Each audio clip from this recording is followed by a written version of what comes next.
Sebenarnya untuk BBRI ini, ketika penurunannya masih berlanjut dan inflow asing masih besar, justru itu, spot yang baik lah untuk masuk. Untuk brand sendiri ini pertimbangannya, mungkin kita coba lihat, secara grup ya Mas Mhm. David ya. Mmm, Brand sendiri itu salah satu investor di dalamnya itu ada GEE, salah satu pemegang sahamnya Green Era Energy.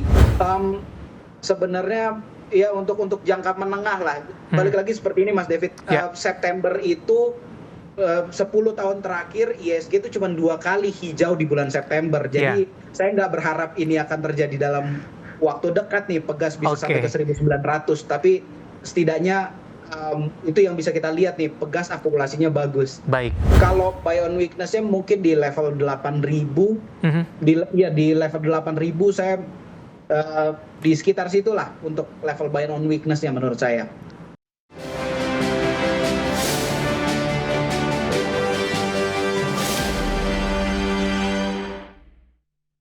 Dan pemirsa, kami masih menggunakan Anda untuk berpartisipasi di WhatsApp interaktif kami di 0812 8788 di 3723 seperti yang tertera di layar televisi Anda nantinya. Dan sebelum kita lanjutkan perbincangan, kita akan coba lihat terlebih dahulu 4 saham pilihan yang direkomendasikan. Dapat Anda saksikan grafis di layar televisi Anda pemirsa. Perbankan Big Cap, ternyata BBRI masuk ke dalam saham pilihan direkomendasikan buy on weakness pemirsa. Supportnya di 3.650, resisten hingga ke 4.500. Prayogo Pangestu ada brand juga direkomendasikan buy 7.500, range-nya cukup lebar hingga ke 10.000. Pegas juga direkomendasikan buy 1.600 hingga ke 1.900. Aman Mineral juga direkomendasikan buy on weakness 7.600 hingga 10.800. Ada BBRI, brand, Pegas, dan Aman. Dan lagi-lagi keputusan investasi tetap ada di tangan pemirsa IDX Channel. Pak Yosep, 4 saham pilihan yang Anda rekomendasikan. Yang pertama ada Perbankan Big Cap BBRI, Pak.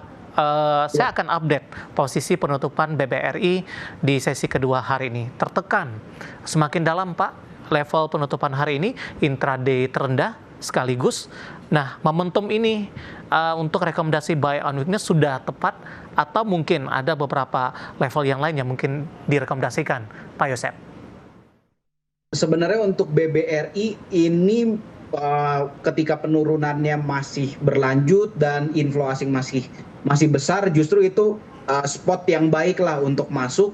Dan kalau saya sih, mungkin level psikologis lah, saya akan coba, nambah muatan lagi di BBRI kalau misalnya ngelihat inflow-nya masih ada sampai hari ini di level 4.000. Mhm. Itu yang menurut saya jadi pertimbangan, kalau misalnya, BBRI masih inflow lagi dan Senin mungkin masih turun, Oke. kayak gitu. Buy on weakness di level berapa, Pak? Ketika tadi level 4.000 yang justru yang perlu diperhatikan dalam hal ini untuk BBRI. Kalau saya sih di level 4.000 Mas David untuk buy on weakness-nya, ya secara year to date ini BBRI itu masih positif tapi tipis Iya. lah. Kalau nggak salah cuma sekitar 1% tuh secara year to date. Jadi ini masih cukup rendah posisinya dan, harganya pun udah dari bulan Januari sampai sekarang ini masih terkonsolidasi lah, masih naik turun di level yang kurang lebih sama. Jadi Mhm. menurut saya ini momentum yang bagus lah, apalagi disokong dengan kekuatan inflow asing Baik. yang sudah mulai masuk beberapa waktu terakhir. Ya, penutupan hari ini di 4.100 mengalami pelemahan yang cukup dalam, support buy on weakness di 4.000, kemudian secara year to date masih menguat nih, Pak, masih bertahan di 0,49% untuk BBRI. Baik, Ya. dari BBRI kita beralih ke saham pilihan selanjutnya, ada brand, saham dari grup Prayogo Pangestu. Penutupan di sesi kedua hari ini, brand berbalik arah menguat di 1,19% di 8525. Nah, untuk brand, Pak, justru berbeda dengan pergerakan saham BBRI yang memang ditarik ke bawah. Brand justru mengalami penguatan yang cukup signifikan meskipun di level penutupan belum menyentuh dari intraday perdagangan di sepanjang hari ini. Iya, kalau untuk brand sendiri ini pertimbangannya, mungkin kita coba lihat, secara grup ya Mas Mhm. David ya. Brand sendiri itu salah satu investor di dalamnya itu ada GEE, salah satu pemegang sahamnya Green Era Energy, di mana ini isinya 3 orang dari anaknya Pak Prayogo dan 1 direksinya. Ini belakangan ini mulai melakukan terlihat melakukan penjualan. Jadi memang di momentum seperti ini penjualan kan umumnya diindikasikan secara negatif kan, itu Iya, biasanya mengisyaratkan negatif. Tapi dalam posisi ini kita justru membutuhkan nih ada penjualan karena brand ini beberapa kali ditolak masuk ke MSCI itu karena free float-nya yang kurang. iya, Jadi ini kan yang dilakukan sama Cuan waktu beberapa waktu mau masuk ke MSCI itu dilepas nih sahamnya sama pengendalinya supaya menambah free float. Dan ini juga sepertinya udah mulai dicicil-cicil ya supaya iya. hopefully November ketika rebalancing lagi free float-nya sudah cukup lah untuk bisa dibawa masuk ke indeks. Baik. Seperti itu kira-kira Mas Dev. Resistennya cukup lebar Pak, hingga ke 10.000, meskipun belum melampaui dari level tertinggi yang pernah dicapai sebelumnya. Nah, seberapa optimis nih Pak Yosep untuk ke 10.000 kembali untuk brand? Saya bias, saya cukup optimis untuk posisi saya di brand. Jadi saya sih cukup berharap dan cukup optimis ngelihat akumulasinya juga dan ngelihat posisi dari harganya juga dan ngelihat dari mungkin agendanya lah yang Betul. beberapa waktu ke depan. Saya cukup optimis dengan posisi brand yang ada. Baik, buy di level berapa Pak untuk brand? Kalau menurut saya di level, kalau misalnya dikasih turun ya di level sekarang sampai di level 8.000 itu menurut saya masih akan buy lagi untuk brand. Oke, dari brand kita beralih ke sampel yang ketiga Pak Yosep. Ada Pegas. Saya juga akan update posisi penutupan Pegas di perdagangan sesi kedua hari ini, di mana Pegas berbalik melemah di 0,29% di 17.20. Analisis dan rekomendasinya untuk Pegas buy di level berapa Pak Yosep? Kalau Pegas menurut saya tunggu terkoreksi aja, ini disokong sama akumulasi yang cukup kuat, baik kalau kita ngelihat dari investor asing itu akumulasinya cukup bagus, dan kalau kita ngelihat dari broker summary-nya juga terlihat ada pola akumulasi yang cukup bagus. Menurut saya di level sekarang ya tunggu koreksi lah, mungkin di level 1.600 itu bisa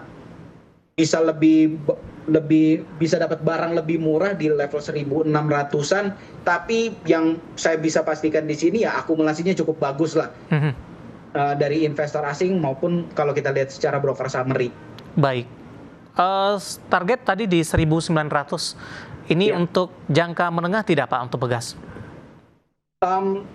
Sebenarnya ya untuk jangka menengah lah. Balik lagi seperti ini Mas David, September itu 10 tahun terakhir ISG itu cuma 2 kali hijau di bulan September. Jadi saya nggak berharap ini akan terjadi dalam waktu dekat nih Pegas bisa sampai ke 1.900. Tapi setidaknya itu yang bisa kita lihat nih, Pegas akumulasinya bagus. Baik. Jarang terjadi September ceria ya Pak untuk dari pergerakan indeks harga saham gabungan. Iya. Ya. Dari Pegas pemirsa kita beralih ke saham pilihan terakhir, ada Aman Mineral, direkomendasikan buy on weakness, support tadi di 7.600, resistennya hingga ke 10.800. Pertimbangan untuk Aman Pak Yosep?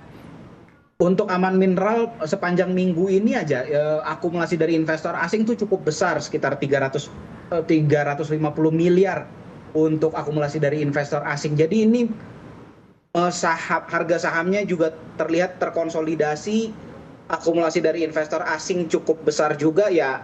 Menurut saya ini momentum yang bagus lah, apalagi kalau misalnya memang kita dikasih diskon lagi nih untuk saham Aman Mineral. Menurut saya diskonnya akan terasa lebih enak tuh ketika disokong sama inflow dari investor asing. Buy on weakness di rekomendasi berapa Pak untuk Aman? Hari ini ditutup melemah di 8.600. Kalau buy on weakness-nya mungkin di level 8.000. Di level 8.000 saya di sekitar situlah untuk level buy on weakness-nya menurut saya. Baik. Penutupan hari ini di 8.600 melemah di 1,43%. Ada 4 saham pilihan yang direkomendasikan, ada BBRI, Brand, Pegas, dan juga Aman. Dan lagi-lagi keputusan investasi tetap ada di tangan pemirsa IDX Channel. Pak Yosep, kita hold kembali Pak. Saya akan coba sampaikan update penutupan perdagangan di sesi kedua hari ini dan juga beberapa informasi grafis yang berhasil dihimpun oleh tim redaksi kami.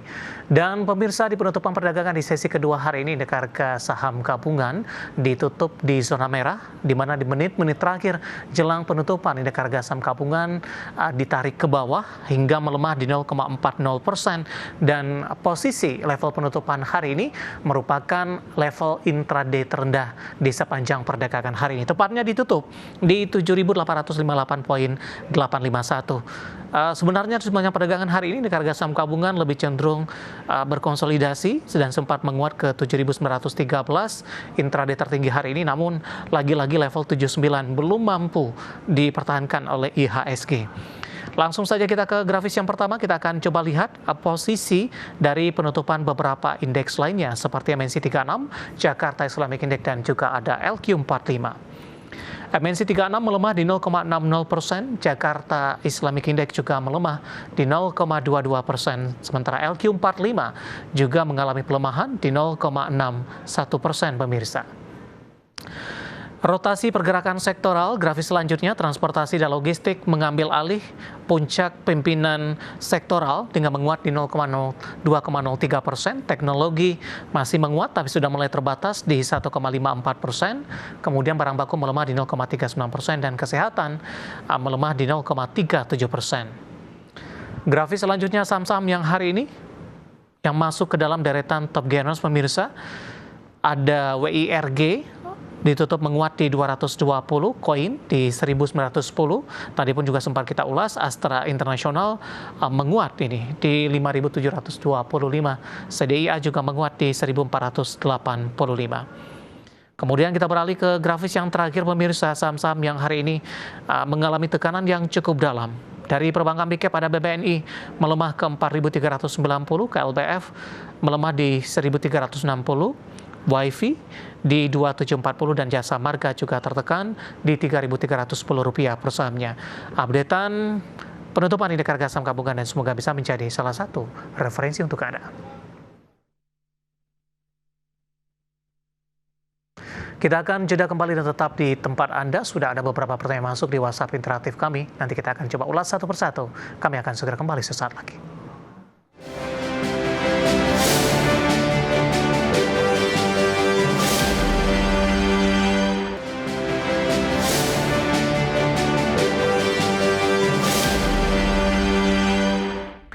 Kita sudah sampai di segmen terakhir dan terima kasih untuk Anda yang masih bergabung bersama dengan kami, Pak Yosep. Kita lanjutkan kembali, waktu kita cukup terbatas, Pak.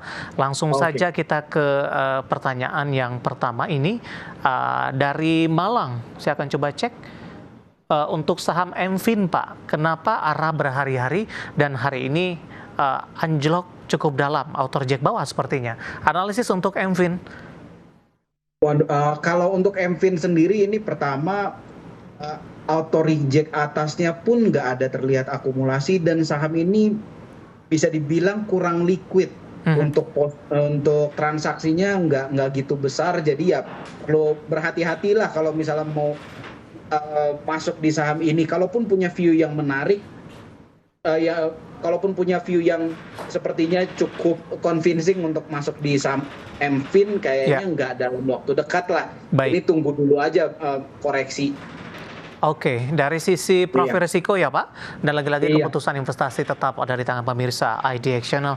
Ada Ibu Grace ini menanyakan saham PPRE Pak, bagaimana trennya? Masih turun tidak untuk PPRE?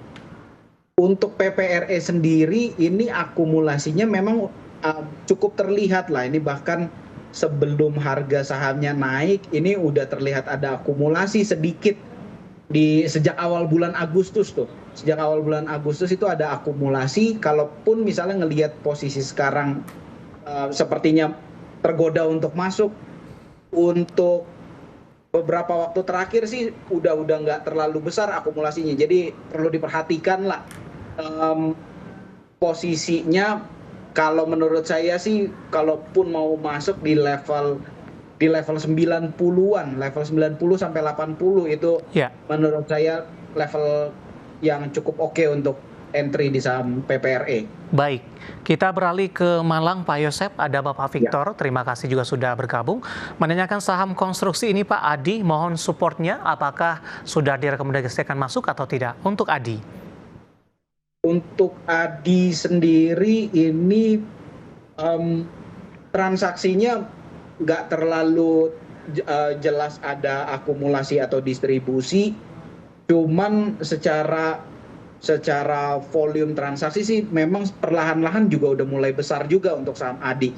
Jadi kalau level sekarang sih menurut saya untuk masuk ke saham Adi mending buy on weakness deh di level 270 itu menurut saya ditungguin aja ke level tersebut. Ini kan udah seperti mau breakout nih untuk Ya. saham Adi. Jadi tunggu koreksi aja dulu. Baik. Kemudian Iya. kita ke Padang, Pak, Sumatera Barat. Ada Bapak Dedi ini. Oke. Terima kasih sudah berpartisipasi. Menanyakan saham SSIA untuk minggu depan. Nyangkut di 2.400, Pak. Sarannya di hold atau di cut loss saja untuk SSIA. Mengingat prospek fundamentalnya yang menyita perhatian banyak investor, Pak, dalam beberapa waktu terakhir. Iya. Untuk SSI sebenarnya masih menarik. Nggak cuman kita aja yang berminat sama saham ini, bahkan beberapa grup konglomerasi, salah satunya grup Jarum nih yang sekarang udah jadi pemegang saham terbesar di SSI ya, bahkan Ya. udah lebih banyak nih porsinya daripada keluarga pendiri, yaitu dari grup Astra tuh. Ini untuk sekarang menurut saya 2.400 itu belum terlalu jauh, jadi di hold aja dulu. Kalau posisinya sih sebenarnya nggak ada transaksi distribusi atau akumulasi yang cukup besar, tapi yang Ya. satu yang saya bisa lihat jelas ya beberapa waktu terakhir grup Jarum, Henan Putirai itu juga banyak borong saham ini. Jadi Ya. ya hopefully tren bullishnya masih akan berlangsung untuk SSIA. Baik, kita ke Maluku, Pak Yosep. Ada Bapak Ya. Robert, terima kasih juga sudah bergabung menanyakan saham Adaro, Pak. Nyangkut di 1.850, penutupan hari ini di 1.775. Untuk Adaro 1.850. Memang kalau untuk melihat transaksi agak mungkin kurang menarik untuk posisi Adaro beberapa waktu terakhir ya. Saya juga nggak ngerti kenapa, tapi distribusinya cukup besar nih untuk Adaro. Kalau di level 1.800 sebenarnya ini belum jebol supportnya. Jadi kalau menurut saya sih bisa di hold aja dulu. Ya. Tapi kalau misalnya ternyata volumenya membesar dan distribusi malah terus semakin membesar, kayaknya lebih baik untuk posisi sekarang di cut loss dulu aja. Baik. Sebagian bertahap. Oke, dari Bandung, Jawa Barat, ada Ibu Lili. Terima kasih sudah bergabung menanyakan saham SCMA. Buy di level 300, Pak. Tolong diulas, terima kasih. Hari ini ditutup di 300 juga ini. Tinggi sekali. Di level 300 buy-nya ya. Oke, tapi SCMA sendiri ini beberapa waktu terakhir ini salah satu grup yang lagi banyak menyita perhatian saya. Bukalapak itu terus melakukan buyback, terus SCMA itu juga terus dibeli sama MTEK, dan MTEK pun sekarang kalau kita ngelihat nih 3 saham di grup konglomerasi MTEK ini Ya. naiknya luar biasa juga tuh. MTEK, SCMA, Buka itu kalau nggak salah juga naik juga. Jadi memang grup ini sepertinya lagi ada agenda khusus lah. Saya juga nggak tahu kenapa, cuman ada dua perusahaan yang dalam runway IPO-nya mereka lah. Jadi mungkin ada hubungannya ke sana juga. Baik. Tapi yang pasti akumulasinya cukup bagus untuk grup ini. Kita beralih ke Bapak Samekto dari Surabaya menanyakan Ratu. Nyangkut cukup jauh, Pak, di 7.000. Penutupan hari ini sudah di 6.625. Masih direkomendasikan hold atau tidak? Untuk Ratu posisinya sekarang di level 7.000 ya, Iya, Bapak nyangkutnya. Nyangkutnya. Oke, untuk posisi sekarang sebenarnya akumulasinya masih cukup bagus. Jadi kita balik lagi ke manajemen risk masing-masing. Kalau misalnya ngelihat posisinya seperti sekarang, saya sih belum akan cut dalam waktu dekat. Oke. Tapi ya tergantung size-nya nih. Kalau misalnya size-nya besar ya dikurangin aja dulu Baik. untuk saham Ratu. Selanjutnya ada Dita, Pak, tidak menyebutkan lokasi, menanyakan saham INDF, analisis dan proyeksi untuk minggu depan. Hari ini berbalik melemah ke 7850. INDF dari 1 Agustus sampai sekarang ini sepanjang bulan inilah ya, itu distribusinya cukup besar. Ini cukup banyak dibuang juga sahamnya, didistribusikan. Cukup banyak didistribusikan sahamnya. Jadi kalau menurut saya kurang dalam posisi yang kurang menarik lah kalau misalnya untuk INDF di posisi sekarang. Kalaupun mau masuk mending ditunggu aja di level di level 7.600 ya, hopefully ada pola akumulasi terjadi kembali. Saya di level tersebut aja kalau mau masuk. Baik, jawaban tadi untuk pertanyaan untuk INDF, untuk Dita, dan tampaknya sekaligus mengakhiri kebersamaan kita, waktu kita cukup terbatas. Sebenarnya masih ada beberapa pertanyaan ini, Pak Yosep, Bapak Diki dari Malaysia, Bapak Fikri Jakarta, Fendi Jakarta, kemudian juga ada Bapak Roli dari Tangerang Selatan. Dan kami mohon maaf, silakan bergabung bersama kami kembali di waktu dan di program sama di perdagangan di minggu depan. Pak Yosep, terima kasih juga sudah berpartisipasi. Sehat selalu, Pak. Sehat selalu, Mas David. Thank you. Terima kasih. Ada Bapak Yosep Gabaitua, founder of Nomura Fund. Dan pemirsa jangan lupa saksikan program Prime Market Hale yang akan tayang pada pukul 20 waktu Indonesia Barat. Karena urusan masa depan harus terdepan. Aku investor saham, saya David Son of pamit undur diri. Sampai berjumpa kembali.